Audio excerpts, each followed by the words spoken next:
You're watching ESPN's Feast Week presented by Lowe's. This is the Myrtle Beach Invitational.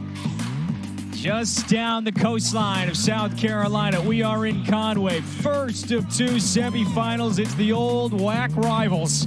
New Mexico State and Utah State meet to determine who's going to the final on Sunday in Conway. Welcome to the HTC Center. He's Dane Bradshaw, Kevin Fitzgerald with you. Quarterfinals in the books. Couple of duels. Utah State outlast Penn in double overtime. New Mexico State put the foot on the gas to squash Davidson. How did they both advance? Well, for Utah State, let's start with Justin Bean, who is breaking onto the national scene as an absolute superstar. Back-to-back 30-point games. He can shoot it, he can rebound it, he can defend, but most importantly, he outworks his opponent every single time. And while New Mexico State has several options, their most explosive scorer is the Nebraska transfer, Teddy Allen. He might not be the most efficient scorer, but man, when he gets it going, they are a different, dangerous team offensively.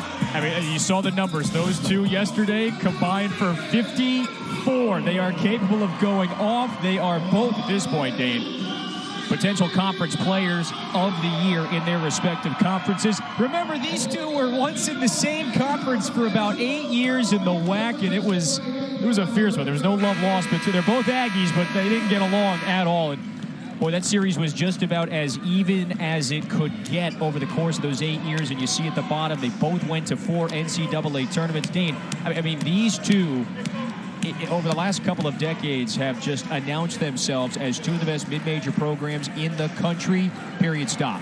And no finesse to either of these programs. It is physical play. Utah State coming off of a double overtime win where Justin Bean, again, their star, 34 in white, played 49 out of a possible 50 minutes. See if the Aggies can't make fatigue be a factor. Yeah, that game went final just about 19 hours ago. It is a quick turnaround, but this is that tournament setting.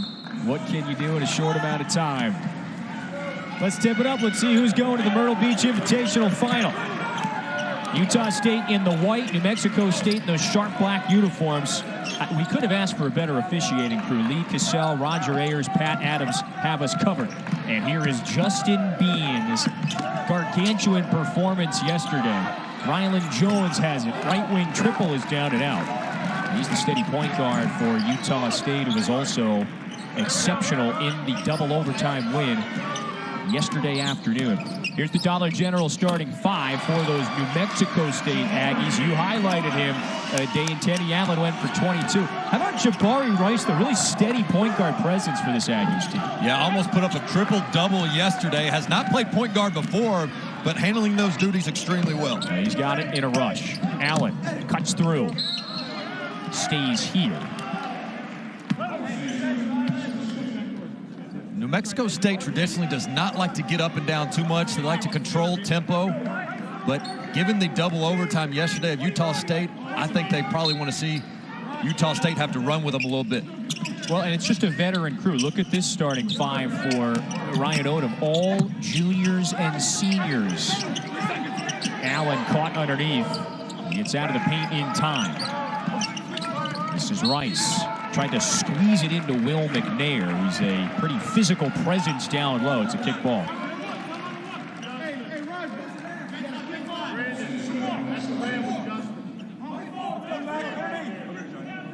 The Aggies with a couple of impressive wins, and I say the Aggies, I'm going to have to clarify today, Utah State. They beat Richmond last week at the Naval Academy. The double overtime thriller yesterday, their one loss to UC Davis. A little bit of a bizarre one to get the year started, but they've kind of found their footing. Offensive foul there, Dane. Ball back to Utah State. And probably won't be the last time Rylan Jones sticks in there and takes a charge. Just such a disciplined defender. Ton of sacrifice for his team.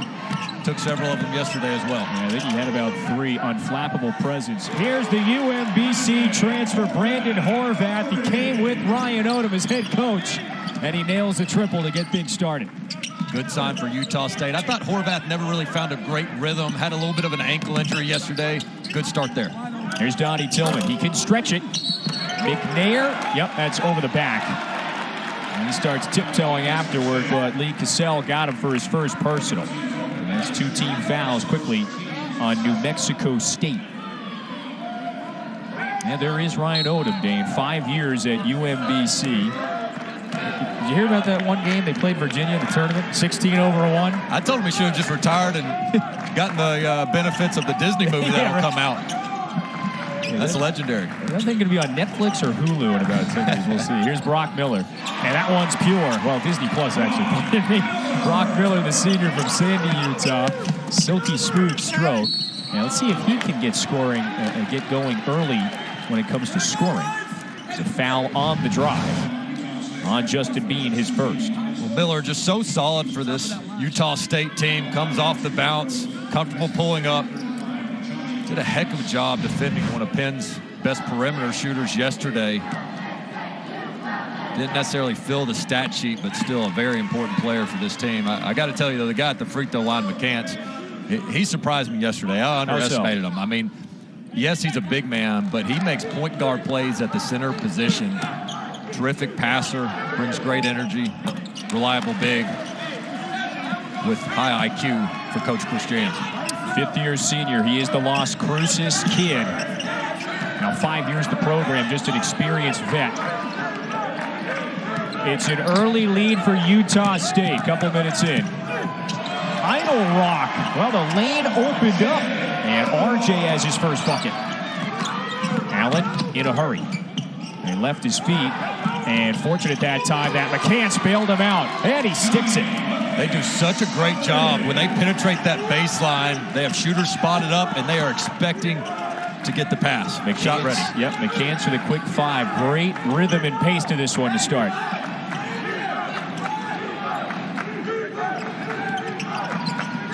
Jones splits 2.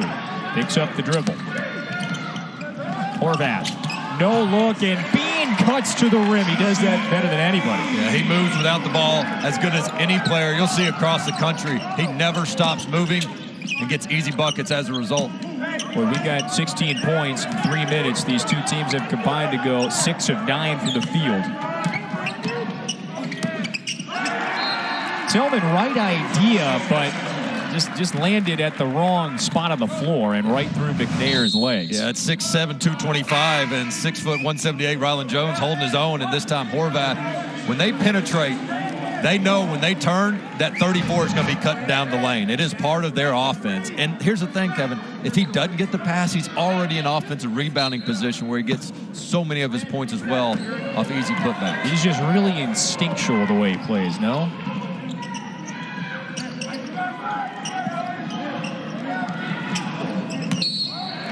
Horvath got bumped off course.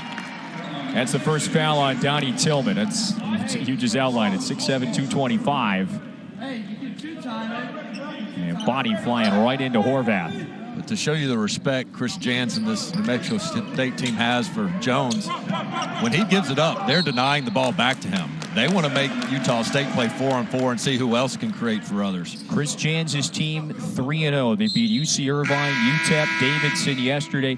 5 years for Chris in Las Cruces. He's won 79% of his games. That's 4th best in terms of programs across the country. 4th best winning percentage the last 5 years. That's unheard of. Yeah, you go into a season, if you win less than 80% of your games, that's a disappointment. I mean, that's the type of standard Chris Jans has set.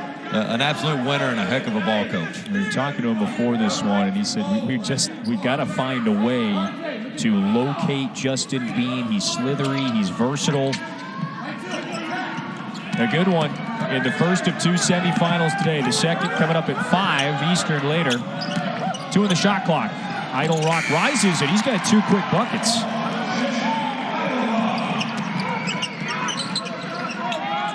Rice, step back 3. A quick pull, and the Utah State Aggies on the move. Miller on the catch. Allen with the board.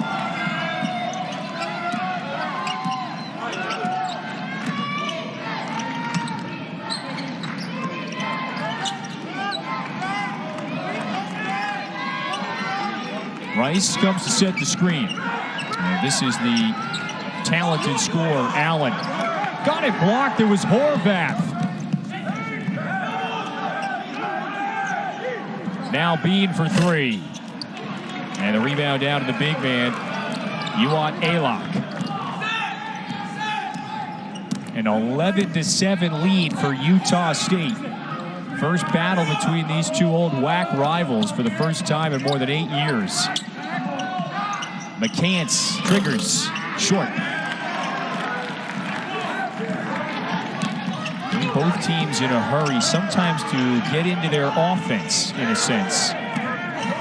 What you're seeing right now, the missed shots are short, which tells you they're still getting their legs under them after a very hard-fought victory for both teams yesterday.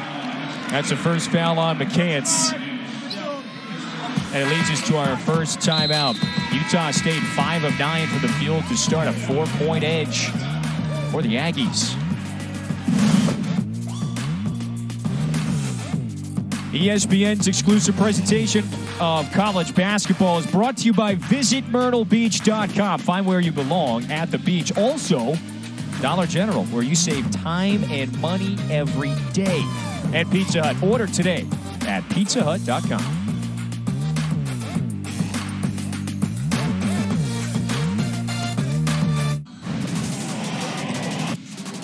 Third annual Myrtle Beach Invitational inside the HTC Center. Boy, we've seen some stars in this field, kind of diamond in the roughs, if you will, over the years. Charles Bassey was here in 2018 with that Western Kentucky squad. He was just drafted in the second round by the 76ers. The following year, Ohio shows up with Jason Preston. He was later taken a couple years later in the second round by the Clippers. So it's these under-the-radar, potential stars down the road. They've been on display here in Myrtle Beach. That's Dane Bradshaw, Kevin Fitzgerald with you. Is Justin Bean maybe the next one on display here in Conway? It's hard to find anything he can't do. Yeah. A year ago, you could knock his outside shooting, but early in this season, he's knocking down the three. You cannot deny this kid's effort. He outworks everybody on the court, always around the ball, a team leader, and really an inspiring story. I mean, this is a guy that, went on a 2-year mission prior to enrolling at Utah State, walks on, earns a scholarship, and then here he is now as one of the emerging stars across the national platform of college basketball, back-to-back 30-point games. And so, like some of those others we highlighted, you can find in this tournament a history of inspiring players that sort of come out of nowhere. We're only 3 games in, but he's second in the nation in scoring, 26.3 a game. Third in rebounding, 14 a game. Here is that journey you referenced. He leaves high school in 2015, and he had really nothing on the books. There was no commitment from any Division I program that's including Utah State. Gets back from his mission trip, and remember, his mission trip was in Reno, Nevada. That's where he was assigned, and he was able to link up with the Utah State coaching staff. Of course, they play Nevada in Reno in the Mountain West Conference, and they were able to connect for the first time, and he voiced his interest. They had the walk-on slot available, so credit Bean for kind of manifesting this whole thing. Well, and like any big-time recruitment process, the conversation started at a Reno, Nevada subway over a $5 footlong. So that's actually true. That's probably the least expensive recruiting pitch I think the program's ever seen with big-time results. Man, Justin Bean. What was it like when you met Bruce Pearl for the first time at Jersey Mike's? Was it fun? Yeah, he told me to pay for my own meal. You're not worth the scholarship.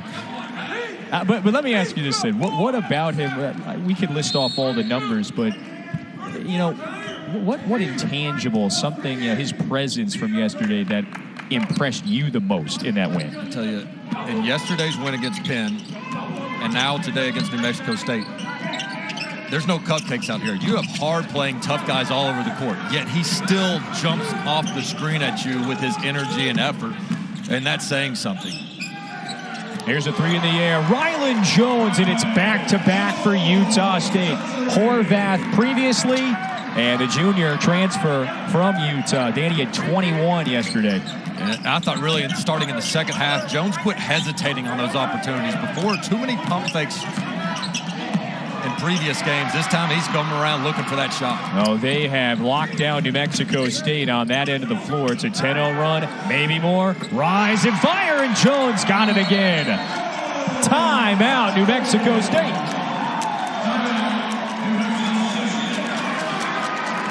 They're cooking now. 14-zip run for Utah State.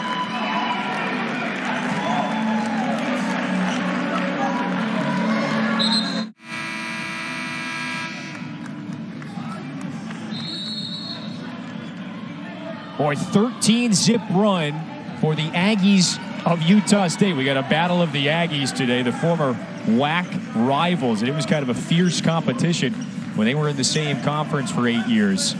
Boy, Utah State, they've just ignited from deep. Well, Chris Jans has to be disappointed because he said early in the season that his team has had too many highs and lows, which is not historically how his ball club operates. Regardless if they're making shots or not, they're locked in defensively. But too often, they've allowed their offense to dictate their defensive intensity. So they got to get back in this game, not necessarily just on this end of the court, but being relentless on the defensive side. They've left some Utah State shooters open. 4 triples for the Aggies in the early minutes and a double-digit lead. Getting late in the shot clock again. 5 to shoot. McCants bounces it to McNair. He barges into the reserve center. That's Trevin Dorius. A new 20-second shot clock. Allen wants it.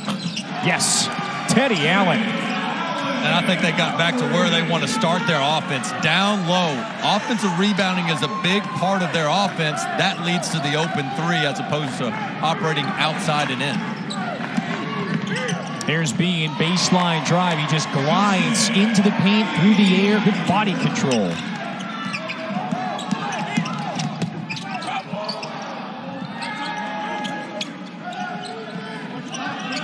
New Mexico State was up big in its win yesterday against Davidson in the first half. So the script has been flipped a bit.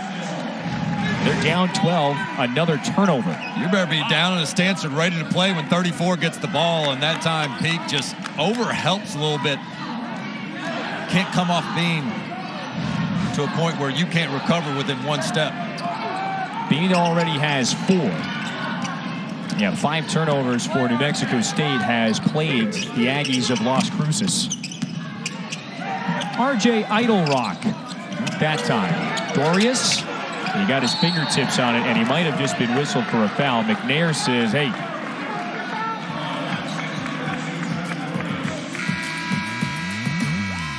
First foul on Dorius.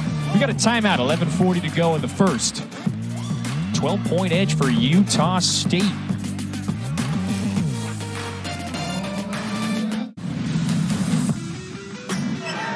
Utah State played 50 minutes yesterday, double overtime thriller against, Penn, and they've come out firing here, 9 of 14 from the field. Yeah, it may have taken them a couple minutes to get their legs under them, but not long at all. They've been on fire, 4 of 9 from 3, and getting good quality looks as well. Prepared for the shot, but such a good passing team, 1 through 5. So both of these teams played a couple of duels with their opponents. New Mexico State surged past Davidson. But look at how much both head coaches relied on the starting 5. That's heavy minutes placed on just 5 players. The rotations were limited for both teams yesterday. Yeah, for New Mexico State going up against Davidson and Utah State Penn, I mean, you were trading blows that entire game. It was hard to sit there and call a timeout and say, all right, let's get our subs in, when it was just going blow for blow. 2 boxing matches yesterday. First of 2 semifinals. The second coming up later at 5 Eastern. That's Oklahoma and Indiana State. It's a 15-3 extended Utah State run. Mario McKinney, number 4 in the black, into the game. And these New Mexico State Aggies, they have not had as many paint touches early on as I recall from yesterday's game. There's a foul on the other end of the floor.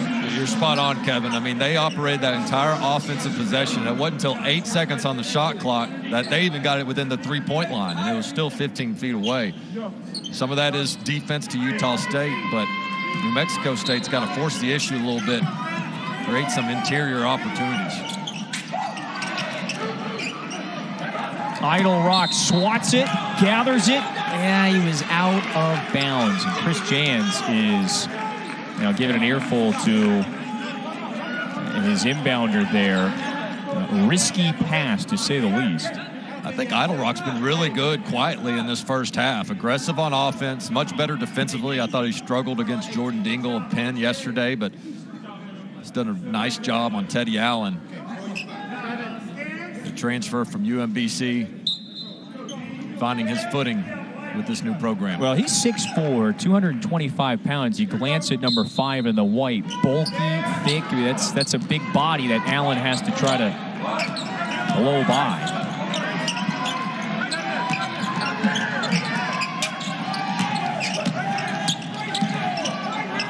5 to shoot. Allen between the legs. That 3 is short. And he's now 1 of 3 from deep. And it's New Mexico State's leading scorer. He's gone for 16 a game through the first 3 games of the year. He went tumbling. Horvath in the corner. Idle Rock. Head fake. Bean, 15-footer. That's easy. We're accustomed to seeing him cut more towards the basket, but shows you the repertoire there. He's got the mid-range as well. In 3 games, he's shooting 64% from the field, 6 of 10 from deep. And he has scored it at all 3 levels, and he's putting the work in on this side of the floor, too. Yeah, you want to see Justin Bean in a nutshell. Let's go back-to-back possessions. First, he moves without the ball. His teammates know where to find him, just spots up casually. How people continue to lose him, I do not know. And then outworks the opponent, hustle, save out of bounds, gets his team a possession. I mean, I can't say enough about the heart that this kid plays with. He's a star in the making, yet has that walk-on chip on his shoulder attitude towards his game. Yeah, I think both can be true. I mean, right now, he's no question the early favorite. And look, we're only 3 games in, but when you go back-to-back 30-point games, you're going to be the early favorite for preseason player of the year. He's got his family in town. You see wearing the number 34 jersey. That's his mother. His wife was sitting next to Mom. That's Claire. Steve Ashworth down and out. Bean, second effort. And McNair clears it. Good, strong rebound for New Mexico State. They need a bucket in the worst way. 17-3, Utah State run. Past the midway mark, first half. Winner to the championship game on Sunday. Cross-court feed. Allen gets loose. Short. Tillman. He got bumped. Kevin, I'd like to see New Mexico State guards to attack off that ball screen a little bit more. Utah State defending it well, but way too hesitant. Yeah, there you go. There's the family. Claire on the right. That's his dad Gordon is here as well. That's why he wears 34. Yeah. Played at Idaho State, part of the 1987 NCAA tournament team. You know, he's one of 5 players that are married on this Utah State team, which is a pretty unique student-athlete experience. Most student-athletes are sleeping in till 10, everything else. These guys are mowing the lawn, doing dishes, laundry. Yeah, who took the trash out in your Hoops dorm room? Exactly, yeah. It's like trying to draw straws for that one. And you can see, of course, the LDS lifestyle, if you will. Very common for these guys to get married, maybe have some kids. Brock Miller has one on the way. His wife due in March. He's Dorius, who's starting to wreak some havoc, or pardon me, that's the big man. Szymon Zapala, the sophomore from Poland, gets some early run, and he's headed to the free throw line.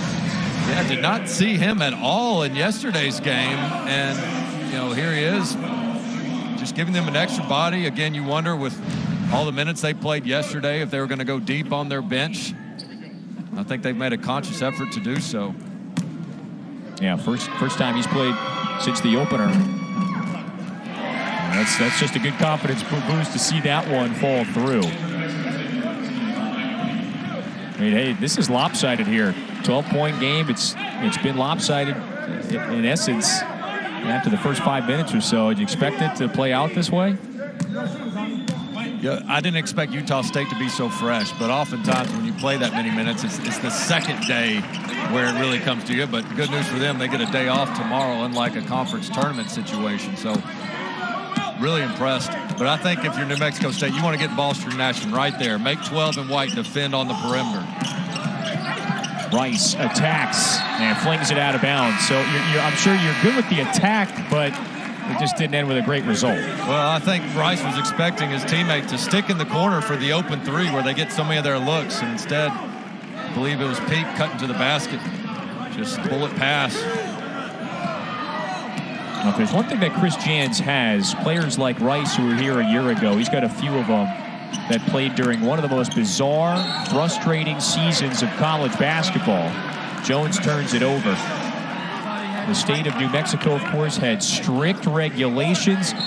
New Mexico State had to play its games and practice in another state. It could not even practice as a team with this large of a group indoors in New Mexico in October, November, December. They spent 71 days, Dane, at the Arizona Grand Resort and Spa. You know, a resort and spa sounds great. I don't know about 71 days. Yeah. And Utah State ball after another turnover. Utah State, they were on that 17-3 run earlier, and they have opened up a 12-point cushion.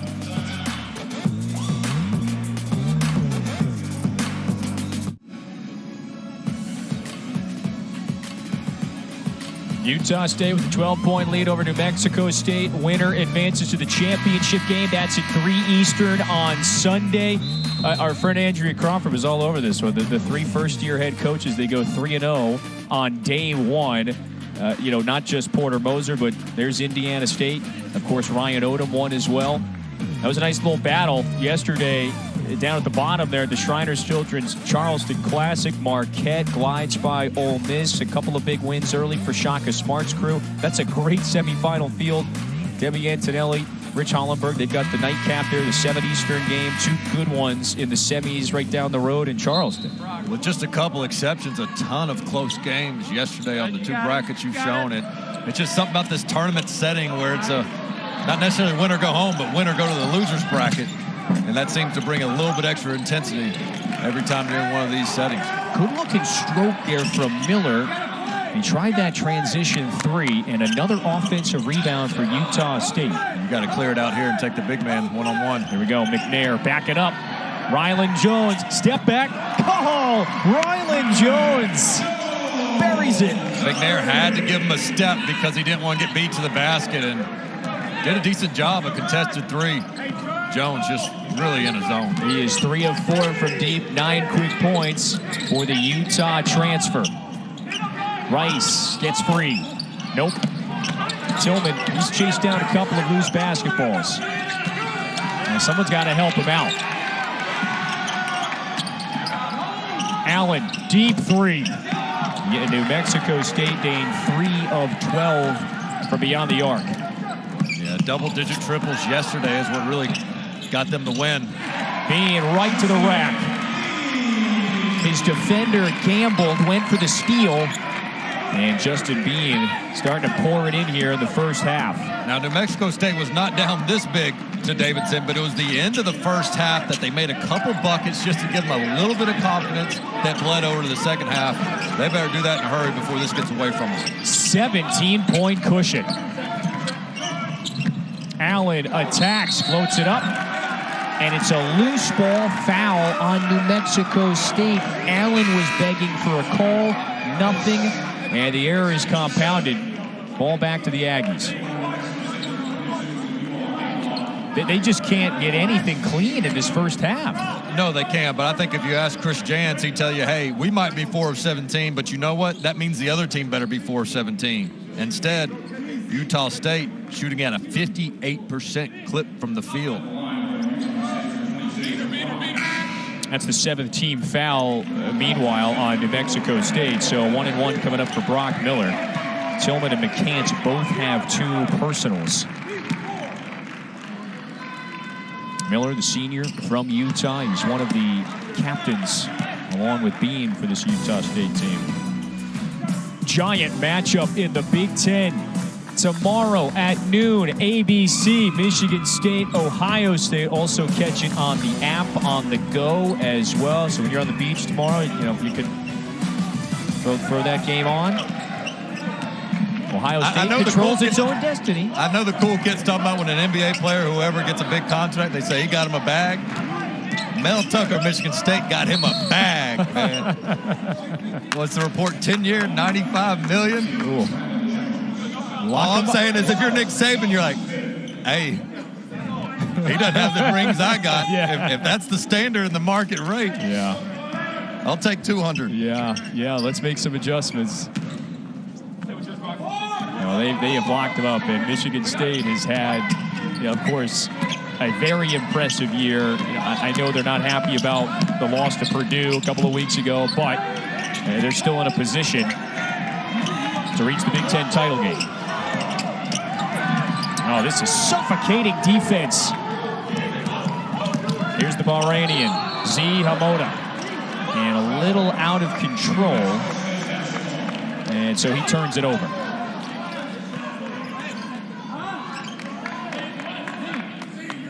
How about this? Right there, number 24 in the white. The first Division I men's basketball player from Bahrain. Ryan Odom was saying, I watched him when I was at UMBC while he was playing prep up in Maine. I liked what he saw.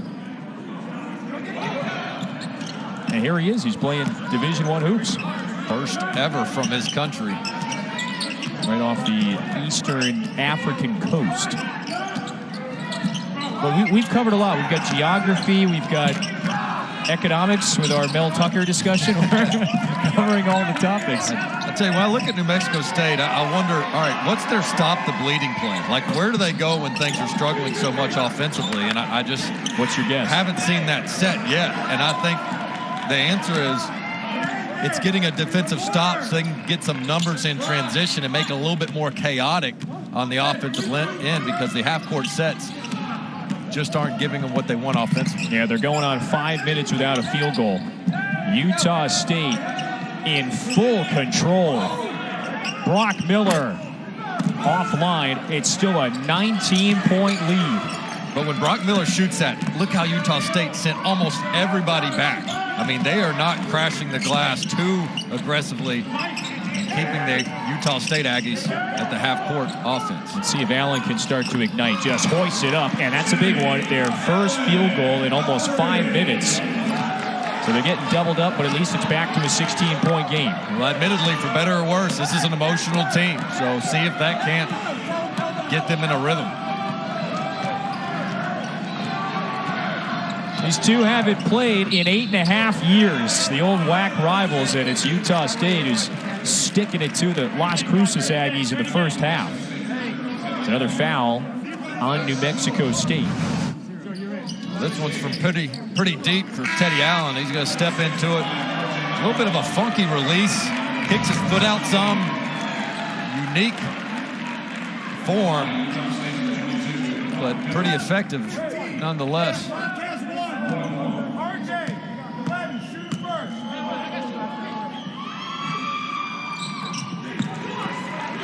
How good's Miller been in this first half? I mean, he was more of a defensive star yesterday.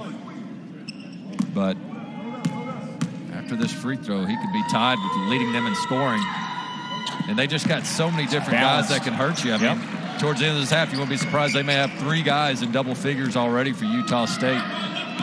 Bean, Miller, Jones with 8, 9, and 9 respectively. And they have locked up on this end of the floor as well, playing phenomenal team defense. A-Lock lost it. Rice pounced on it. And they whistle a traveling violation. And this is a frustrated New Mexico State team that's going to have to steady out. 18-point advantage. The Aggies looking good.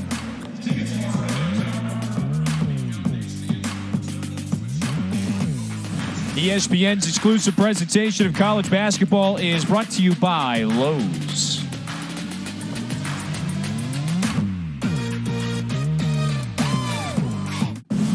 Cornette, Farney, Spatola coming up on an E-Trade halftime report. Mid-major stars, names that you need to know. These guys are giving you that. It's all Aggies, Utah State Aggies so far in this one. What do you see? Well, it's good to see you coming straight off the set from Sports Nation, which you can watch on ESPN Plus all the time. But Rylan Jones, the transfer from Utah State, I think it's really key they have a supplemental scorer besides Justin Bean. Rylan Jones is that guy that'll help the Aggies find success. Yeah, New Mexico State trying to get it all back in one shot. They've taken 15 of their 20 shots or threes, and they've only made 4.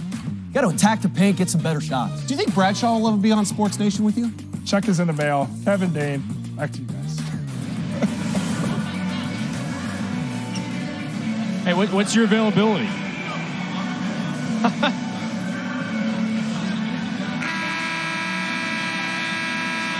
You can just call me direct, man. I'm very accessible when you're low totem pole guy like me. Hey, good for you. Keep it. Take an extra 10%. That's one of those, like, when you don't want to respond too quick to a text or something. You want to act like you're busy, but you're really not. So you give it a couple minutes. Sorry for the delay. Yeah. Sorry I missed this. It's like the cover we all try to use. That's a strong trio in the studio, by the way. Sure is. Like those 3 guys, can we go 3-on-3? What other 3 are up there in Bristol right now? Those guys do it all. But, I love the point they made, too, about Rylan Jones because, as much as Bean is the heart and soul of this team, you still want that alpha male at the point guard spot, that quarterback. And I think they have the luxury of both, kind of that inside-outside presence with Bean, but still knowing that Rylan Jones, who, by the way, the most underappreciated stat from that big one yesterday, 10 for 10 from the stripe. Yep. How big were those in the double overtime win? They outlasted Penn in 50 minutes. New Mexico State breezed by Davidson at the end, but they're having trouble, as Spatola and the crew alluded to. Less than 3 to go until half. Late in the shot clock. A-Lock. Not a high percentage look, but he had to hoist it and improvise with the clock winding. Kevin, they've only had 3 guys score in this game. I mean, they just have to get somebody to give them a spark. Oh, Bean, he's wide open. Splashes another. You cannot leave Justin Bean that wide open. And that's through hard work. I mean, under 30% three-point shooter last year, and he has put in the work in the offseason to be a no-leave type guy.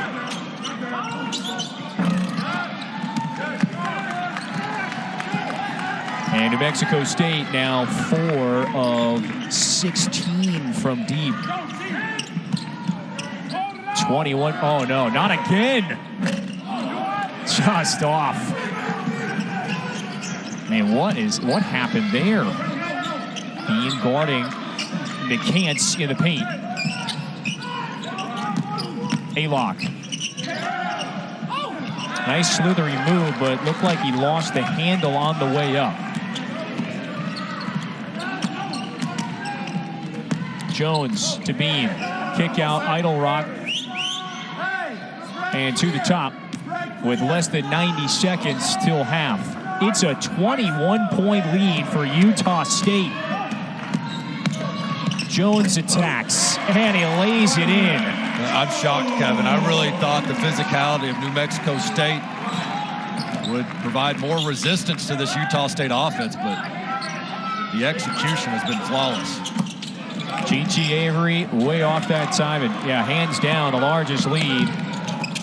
Oh, there's Bean in transition. Idle rock to Bean, now 13, and Utah State is just a runaway train right now with less than a minute to go. Just an absolute clinic, and Coach Chris Jan's going to have some choice words. He told his team coming in, he said, national TV, we're either going to get great exposure or get exposed. First half, they are getting exposed, and somebody better step up in this second half. Avery misfired from deep previously into the paint, and there it is. Rylan Jones, again he slides in and sacrifices the body. Offensive foul. He is one step ahead on both ends of the court. He can read things before they happen offensively and defensively. He knew where their opponent was going before they even did. Such terrific instincts by Rylan Jones, the hometown kid that grew up dreaming to play for Utah State.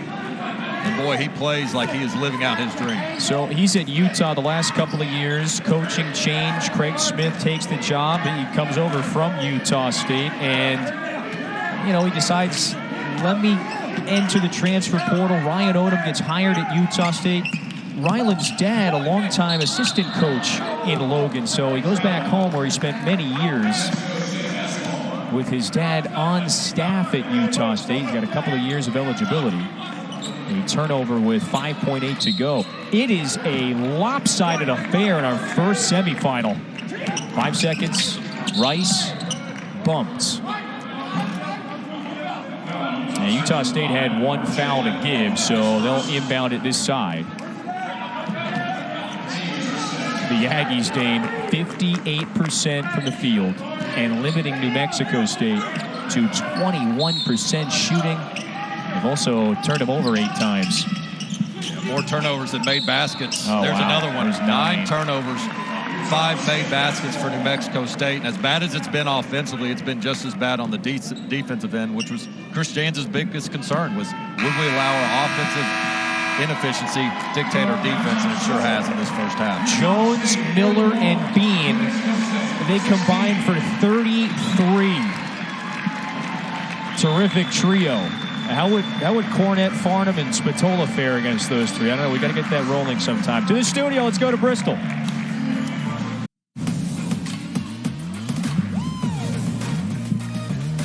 You're watching ESPN's Feast Week presented by Lowe's. Welcome back to the Myrtle Beach Invitational. We are inside the HTC Center in Conway, right down the road from the coastline in Myrtle Beach. Glad you're with us. Look at that score.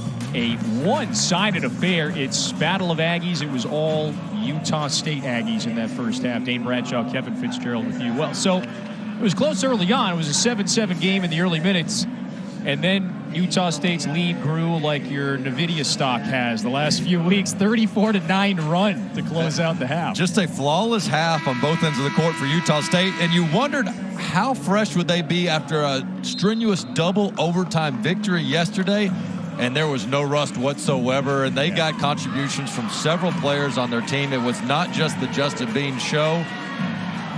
Just a terrific effort. I don't think Coach Odom could have scripted a better first half, but I know Chris Jan's on the other side too. He's not going to let his Aggies go down without a fight.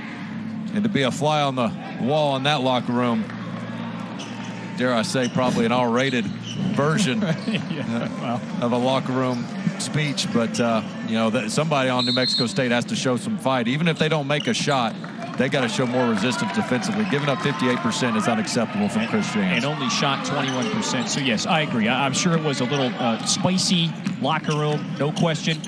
How do you compartmentalize that if you're a player and almost try to just hit the reset then when you come out in the second half? Well, you got to be aware that it might not come back with just one play, as Chris Pistola said in the studio as well. You just got to chip away at it. Don't get your head down if one thing doesn't go wrong. And just another really good defensive. Oh, big shot for Teddy Allen.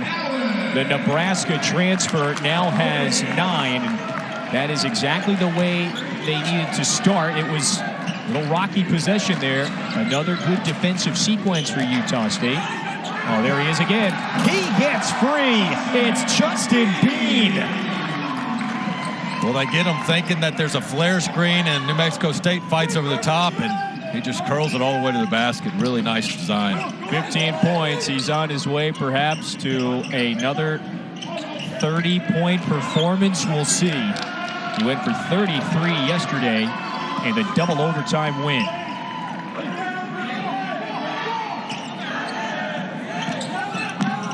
Less than 5 to shoot again. Oh, Allen's going to get 3 free throws. Totally bailed out by R.J. Idlerock.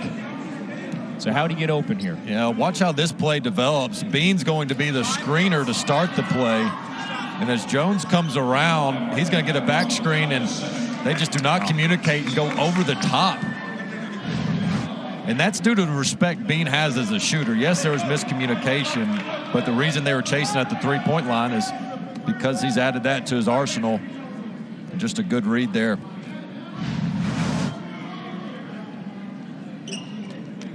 So our officials are going to the monitor to determine, was Allen behind the line? Clearly was. And so 3 free throws instead of 2. Didn't love that call. I thought Idlerock did a pretty good job with Allen jumping into his space, but see if he gets that right hand just a little bit over. If he has that straight up 5 and wide, if he's got the hand straight in the air, probably doesn't get the whistle called. Ever so slightly gets an angle. Well, that's going to be a point of emphasis. You just alluded to it a moment ago. This year in college basketball is just not rewarding, if you will, that offensive initiated contact. So it's a lot of jargon. What does that mean? You know, it's, you think back to Trae Young and the playoffs from May and June, and you know, if you are leaving your typical shooting motion and landing spot to seek out the defender, these officials, they've just been instructed, call that less. Really be keeping an eye out for it. Sure, the defender's entitled to their space the same way the offense is. So if offense jumps into their area and they're in a legal guarding position, then don't reward the offense. So Allen with all 6 for New Mexico State to begin the second half.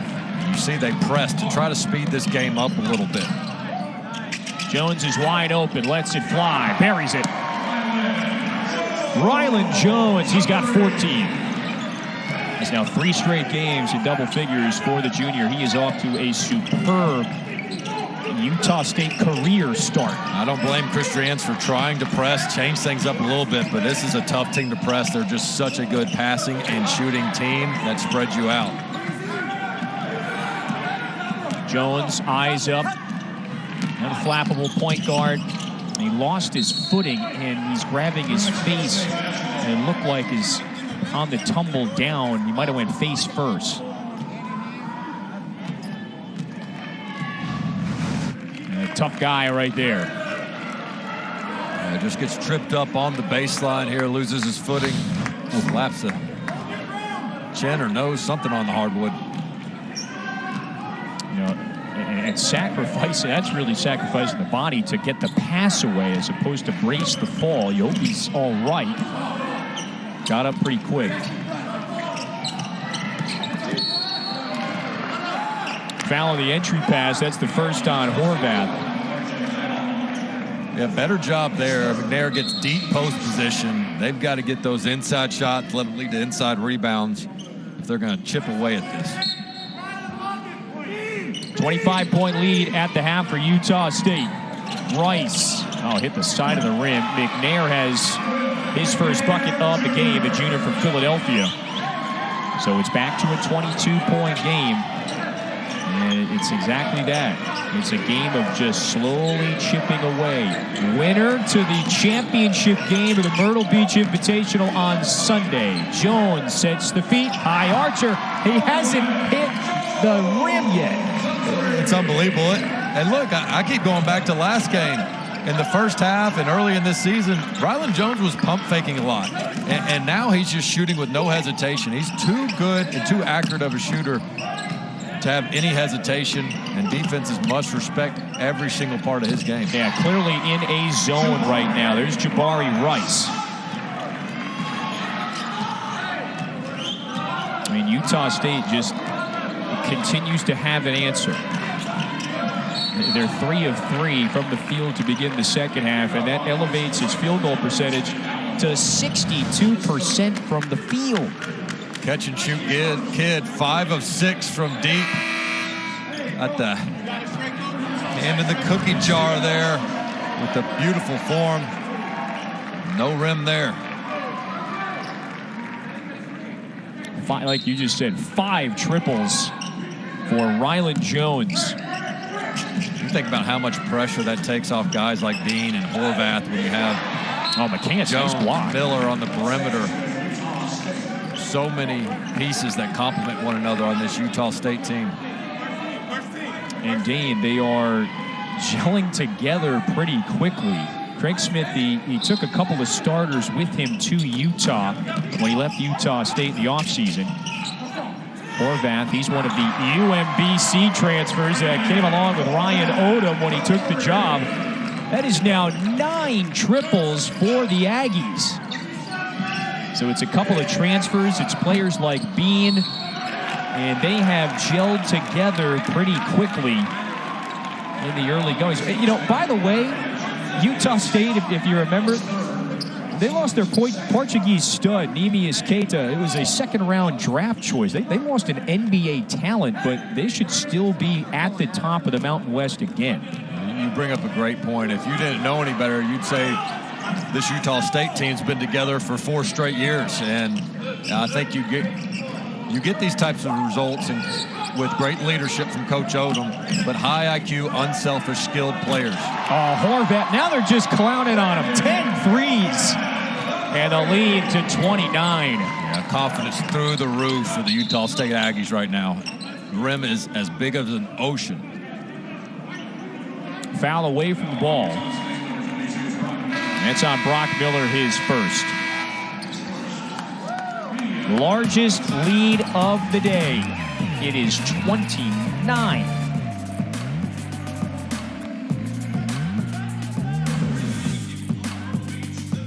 ESPN's exclusive presentation of college basketball is brought to you by Lowe's.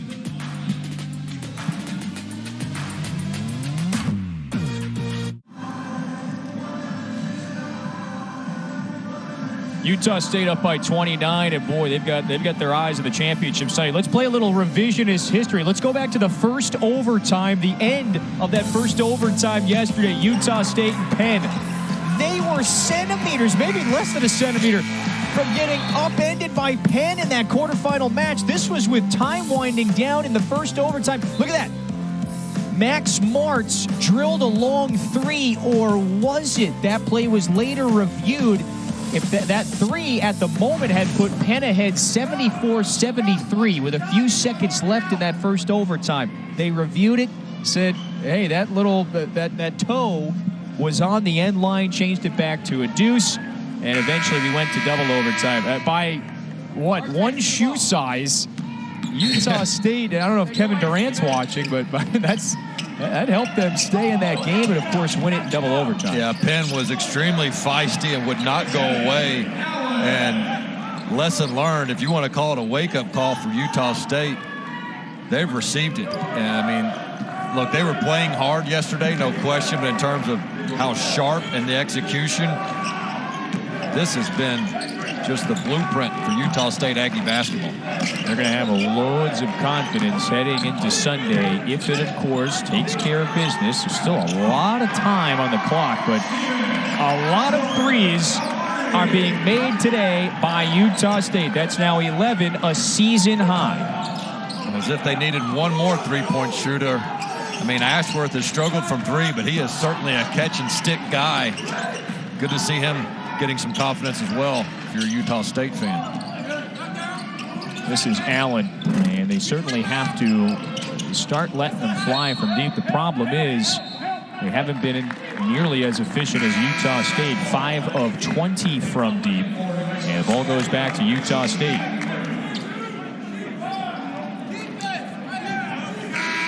And even though they do get that day of rest tomorrow before the championship game on Sunday, look, having a 30-point win certainly helps from a physical recovery standpoint as opposed to another hard-fought overtime-type game. So this day has gone about as well as you could want if you're Coach Odom. But, you know, this is what you get, a mature team, what you think you're going to get when you got a bunch of older guys, you got a bunch of married dudes on this team. And the maturity is shining through right now. And they are letting them rip from deep. Horvath with the latest attempt. 11. Even with that miss, they're still better than 50% from beyond the arc. And Teddy Allen double dribbled there, so that's another turnover. Look, let me ask you this. And yesterday it was Bean.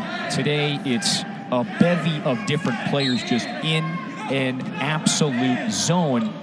You know, big-time college basketball fans are going to remember the name Chris Lofton. We're talking about one of the best three-point shooters in SEC history. You spent a few years with him. Like, what did it look like when a player like Lofton was just, you could tell he locked into that zone. Yeah, and when you have a star like that starts going off, I mean, the confidence and swagger that your team gets carries over to the other end. And for Utah State, I think it would be shorting them if you just talked about what a great shooting team they are. Right. They're a great shooting team, yes, but they get those shots because they're a threat to drive, and they have their head up, and they're willing passers, and there's not a selfish player on this squad. Chichi Avery, watch that one go down and out. Sophomore from Richmond, Virginia. Yeah, just overwhelming New Mexico State in just about every facet of the game. Avery is saying, he's imploring Pat Adams to go, take a look. Obviously, we're not underneath the 2-minute realm. We got a ways to go. It's kind of like when you're playing Madden on PlayStation. If you're down 21, you got to give up the sticks. If you're down 30, you're not getting reviews. We need to implement that rule. Ashworth throws the interception. Avery on the move.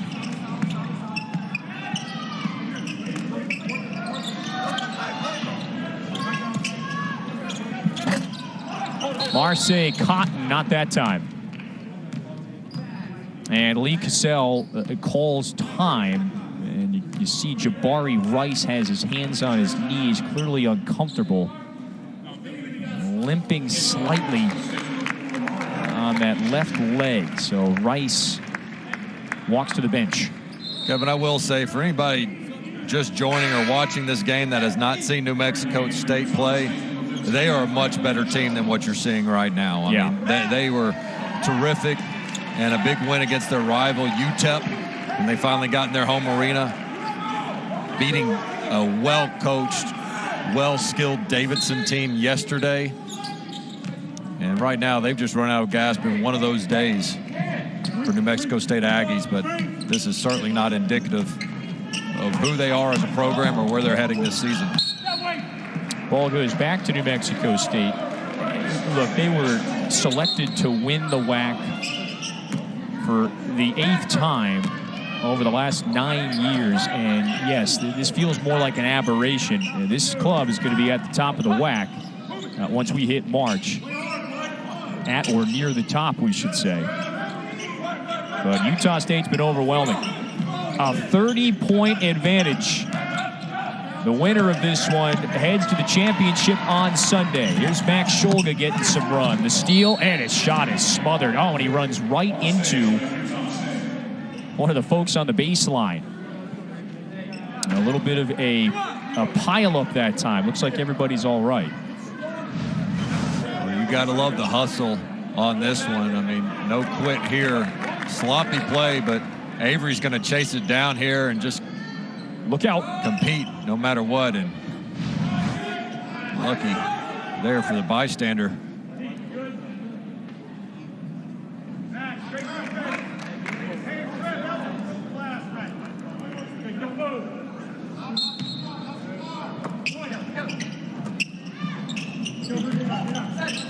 Utah State with 11 threes as a team.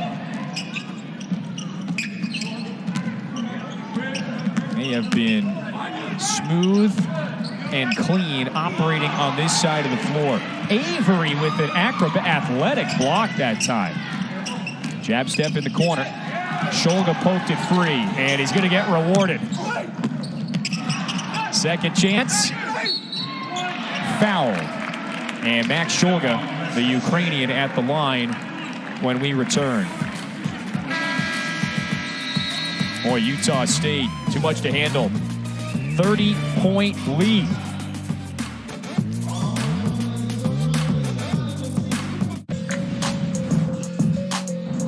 Dane, this Utah State team has been lights out, 46% from deep. They've hit 11 triples. Yeah, certainly led by Rylan Jones with 5 of those, but he's not alone. 5 different Aggies have connected from deep. You know, Kevin, when you're at a Little League camp, the first thing they teach you is triple threat. So you can pass, shoot, or dribble. Yep. I mean, these guys are triple threat every single time they catch the ball, and it's a legit threat from deep, as you see the 3 stars leading the way. But again, just to describe this team as shooters would be selling them short. Terrific penetrators, passers, and most importantly, just competitors top to bottom on this roster. And then defensively as well. They've held New Mexico State to just 26% shooting from the field. Okay, look at this. Right down bottom right of your screen. That's a telling stat. Oh, yeah, you assist on about 80% of your made field goals. That'll lead the country in that type of stat. And so just shows how they're able to get open shots. And you connect better as a shooter when you're getting the ball in places you expect to get it and you're prepared for the shot. And Utah State is never surprised by a pass or by a shot. It's all within the rhythm of their offense.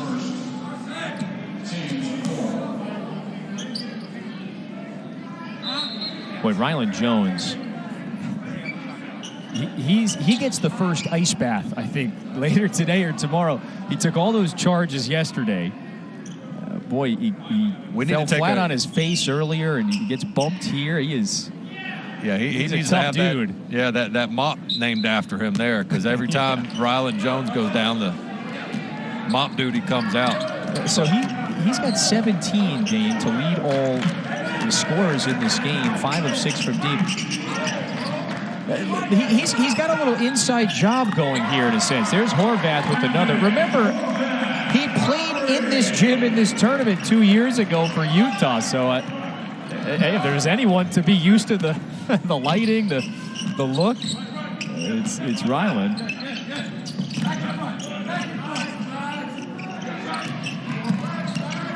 McKinney rises, left hand, that's good. Nice cut there, good interior passing by New Mexico State. I've just been so impressed with Utah State. You know, typically when you get a big lead, you let off the gas a little bit, and that's very common. But these guys have not played the scoreboard 1 minute. They've just continued to execute. Oh, the Ukrainian Max Shulga with his first points of the year. Those free throws earlier, and the triple he now has 4. They're on the move again. Shulga cherry picking, going up, blocked. McKinney, great contest in the effort to get back and deny that one, but he did foul him. Really good hustle by McKinney. Despite being down big, you gotta love the no-quit effort here by 4 in black. They've got some athletes now, and this is one of those where I think Chris Jans has to. You don't want to let your team just not learn from it, but there are some games that you kind of do the burn the tape thing, and trust me, as a player, after a game like this, you are thrilled that you just get to play the next day. Now, they'll get the day off tomorrow, but in terms of having a week off or anything like that, quick turnaround, so you can put this one behind you and don't have a week of practice punishment, if you will.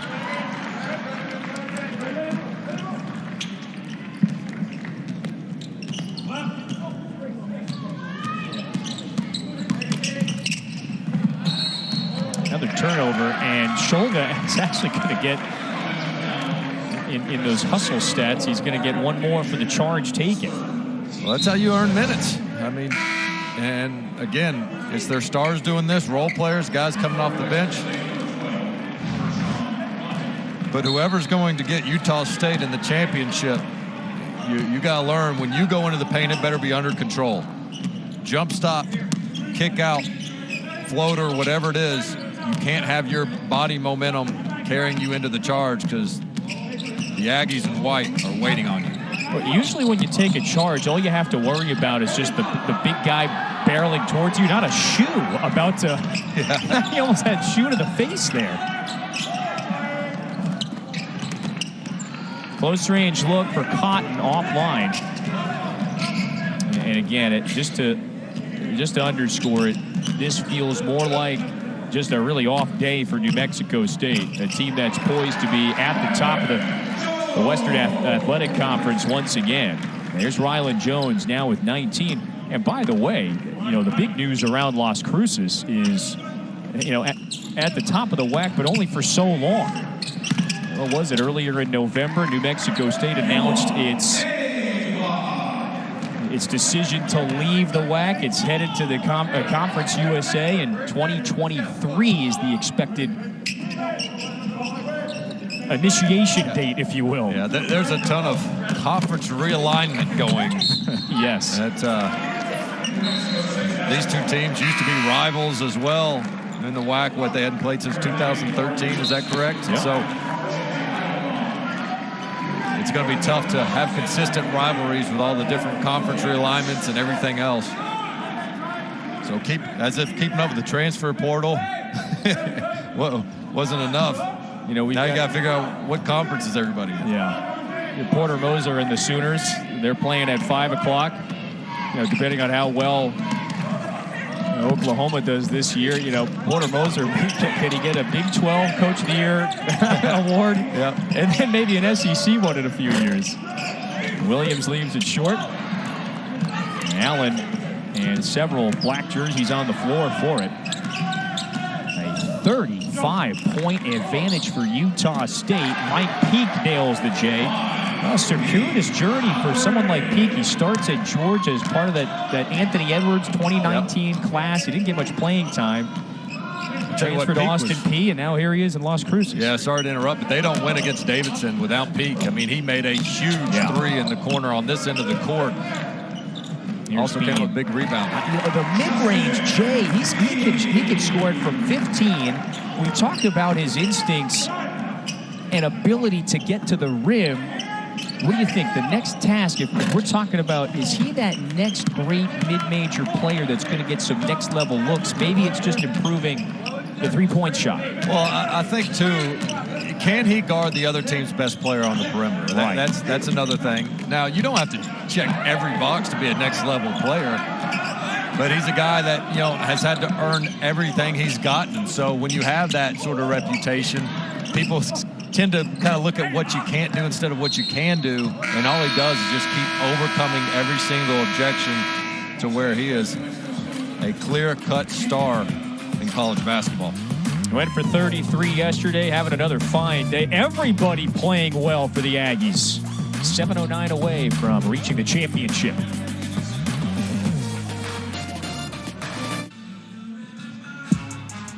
Really neat experience for these Utah State Aggies. Matter of fact, they've been on the road for 10 days now. That's because they played a game against Richmond last Friday. But as part of the Veterans Classic, it was at the U.S. Naval Academy. Here's some great images of the Aggies tour around the entire campus and facility. You can see right here, they had a chance to check out a ship simulator. They explored rocket launchers. Heck, they even had a chance to take a peek at a Coast Guard chopper.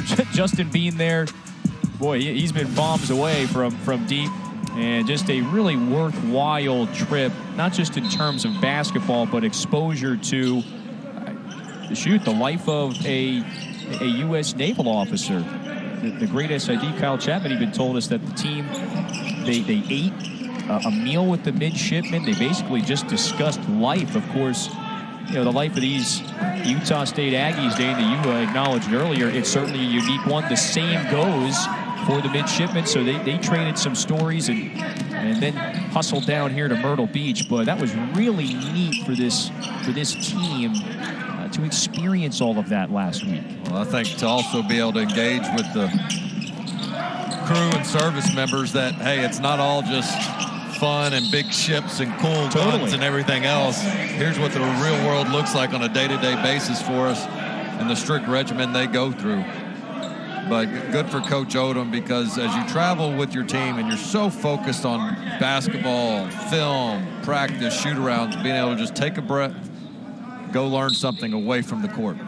Do you think Justin Bean broke out his ukulele and played some tunes for the midshipmen? That's a real thing. He's a pretty skilled ukulele player. Yeah, you know, I don't know that he started off with that, but maybe as he got more comfortable around him, you can bring it up. Yeah. Let's keep it cool here right off the bat. Yeah, I'm not sure that's the icebreaker. Hey, I'm Justin. Want to see my ukulele skills? Here's Shulga. The very athletically gifted and then musically refined Justin Bean picks up an assist because he just set up Shimon Zapala for an easy deuce inside. This thing, you know, Dana, we weren't expecting this. This is very unexpected for it to be this lopsided. And even at half, it was a 41-16 score. And Utah State has just, they haven't gotten sloppy for 1 minute in this game. I can't say enough about that. You get one of these big leads and all of a sudden you start taking ill-advised shots, turning the ball over. I mean, these guys have been relentless, and probably a smart move here to get Justin Bean out of the game. Didn't need quite the performance that they needed on past two games, coming off back-to-back career highs, 30-point double-doubles, but still had a huge impact on them getting some separation from New Mexico State early. Well, look, he has announced himself. I think it's clear he's kind of the leader in the clubhouse for Player of the Year in the Mountain West Conference. It's him or the field right now. And yes, we're only a few games in, but you can't deny the bar he has set in the early goings of this season. Oh, great bounce pass with one hand there. Hamoda found the streaking big man to the rim. And that was Norbert Tellison. And he gets the deuce. It was a goaltend. You come right in the game and you do your job. You sprint the court. Beautiful bounce pass. Gets it off the glass quick enough. Holds the shoulder a little bit. He's like, man, I just got off the bench for a while. Let me warm up before you sit me in to a shot blocker. And the lead is finally grown to 40. Williams says that not for long. First bucket for LeVar Williams, a junior from Hyde Park, Massachusetts. Now the question becomes, who will Utah State face in the championship of this event? I mean, again, these tournaments are so valuable. It really just helps, you know, install that urgency to win, I think, you know, among a roster early in a season. How to do it, how to close the deal. We'll find out on Sunday who will Utah State face, Oklahoma or Indiana State. And that's your last chance to simulate what a conference tournament might feel like with playing on consecutive days. And so you see why so many of these coaches embrace the opportunity to play in these invitations. Now, the good news for Utah State is they're up 34. Yeah, outside the obvious. Look, they play in the Mountain West Conference. That was one of the main reasons Ryan Odom wanted this job. So, you don't, in that league, you don't necessarily have to win the tournament. Heck, last year, Utah State got in as an at-large because, I mean, number one, they deserved it. And that's a strong league. No, that's a great point. I mean, this is a resume builder for them, whereas some schools, hey, they're just prepping themselves for the conference tournament. All the chips are on the table there, but not with the Mountain West. LeVar Williams wants another, and he's got two. Williams on his third school. He started at NJIT. And then went junior college last year, and now at his third school. A lot of these Aggies, and, you know, it'll take a little time. We referenced this yesterday. The New Mexico State Aggies, that is. Wow, beautiful finish, Max Shulga. Oh, the attack, the spin, the English, and he's got one more. Max Shulga from Kiev. Look at this move, Dane. Little head fake, protect the ball, English, bucket. Huge lead for the Aggies. ESPN's exclusive presentation of college basketball is brought to you by VisitMyrtleBeach.com. Find where you belong at the beach. At Dollar General, where you save time and money every day.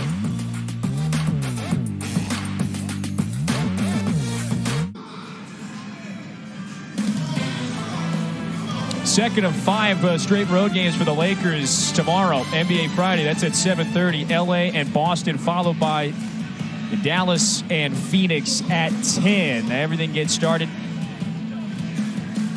with the NBA Countdown at 7 Eastern on ESPN, also on the app.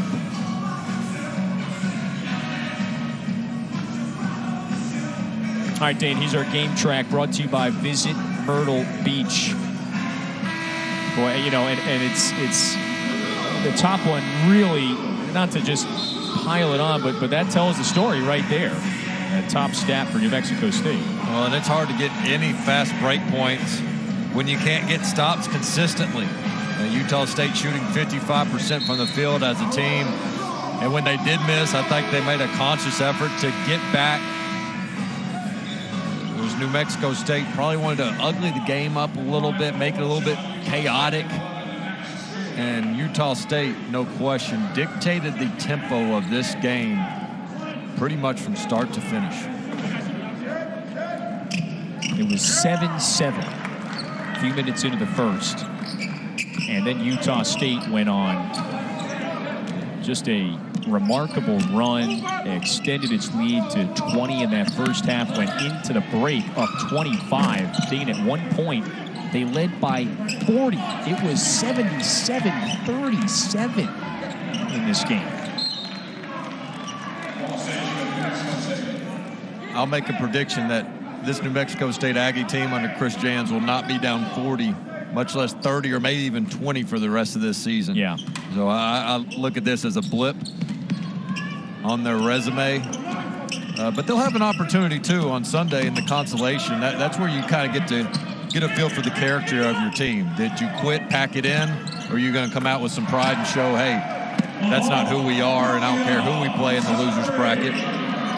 Let's get better as a team. And that's got to be the message from Coach Chris Jans. Well, again, to use your word from earlier, I mean, that's going to be a resume-building opportunity. It's going to be Oklahoma and Indiana State's going to be at the top of its conference this year. So that's a chance to pick up a quality win. Boy, I like Scholga. He showed some fearlessness. He's staring down his man after the bucket. And Scholga now with 9. He's gotten to the line 5 times as well. Make it 11, pardon, for the Ukrainian. Yeah, crafty, efficient score. I mean, there's not many players on Utah State that when the ball is in their hands, you're worried that they're going to make the right decision as a coach. I mean, that's that free-flowing offense where just smart guys, 1 through 5, making the right decision. And Coach Odom, a completely different takeover of a program of Utah State versus what he did at UMBC, where he really had to build players up and give them confidence and establish a tradition, as opposed to here, he's trying to carry on a tradition of winning basketball at Utah State. And he's very humble about that. It is not at all a new sheriff in town. He's appreciative of the past, the tradition, and a big reason why he took the job at Utah State.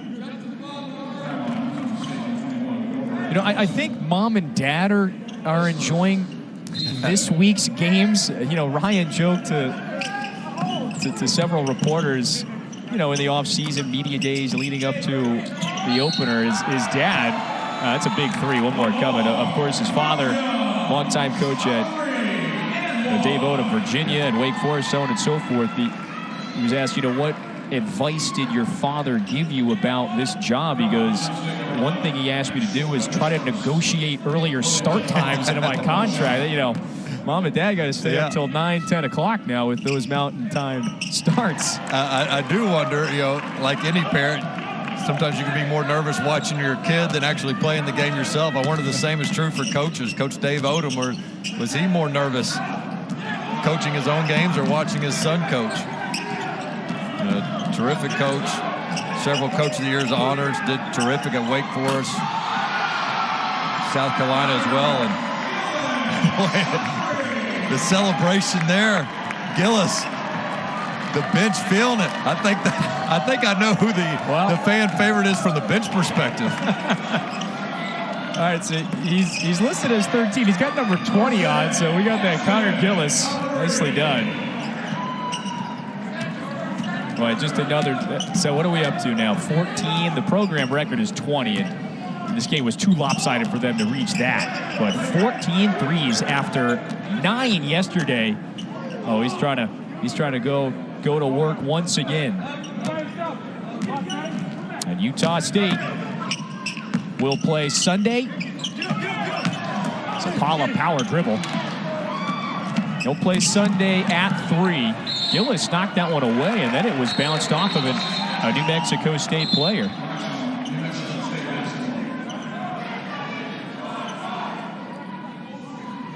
Who will they face? We're going to find out at 5 o'clock tonight. Oklahoma and Indiana State in the second semifinal.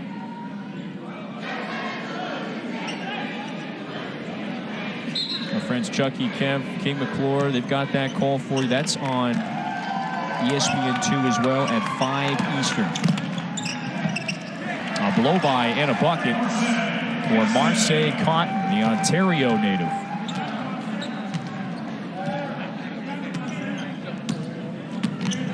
All right, what's the next, let's say, 48 hours like for this team? You got a little time? You got to prepare? What is it? All these, half the team's married. Spend some time with your wife. Maybe go to a nice dinner or something. I don't know. It's different than most programs, but I know this. They'll be ready for the championship game. This is a talented, mature, skilled, and arguably the most competitive team I've seen in this field so far. Utah State shoots 56% from the field, a scintillating 48% from deep, 14 triples. They were overwhelming offensively and defensively today. And it faces either, here you go, Oklahoma or Indiana State. Tips off at 5, ESPN2. Yeah, Oklahoma survives a scare from East Carolina. Their star Tanner Groves, a little bit of foul trouble, never really got in a rhythm yesterday, fouled out of that one. If he's in the game, I think Indiana State may have a tough task on their hands, but they're coming off of a dominating performance as well.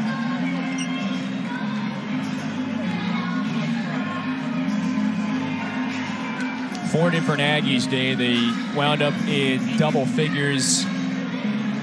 Ryland Jones with 19, Justin Bean with 17, Horvath chipped in with 12, and then Max Scholga, the number 9 in the rotation, goes for 11. He showed some skill, young player who's poised for a lot of success. There's John Hartwell, the athletic director, congratulating his team. He, of course, is here. Long way from Logan to Myrtle Beach, but Utah State has announced itself in this tournament. Remember, coming up next from Conway, it's Davidson and Penn, the first of our 2 consolation games. And boy, it was difficult to have to send those teams immediately to the consolation side of the bracket. They both pushed Utah State and New Mexico State to the brink yesterday. So that should be a compelling one coming up. ESPNU at 2:30. Dana and I will talk to you then. Just too much Aggie greatness. A wild shooting display, and Utah State advances to the Myrtle Beach championship game. That is Sunday at 3. Aggies against either Oklahoma or Indiana State. Thanks for joining us in Conway.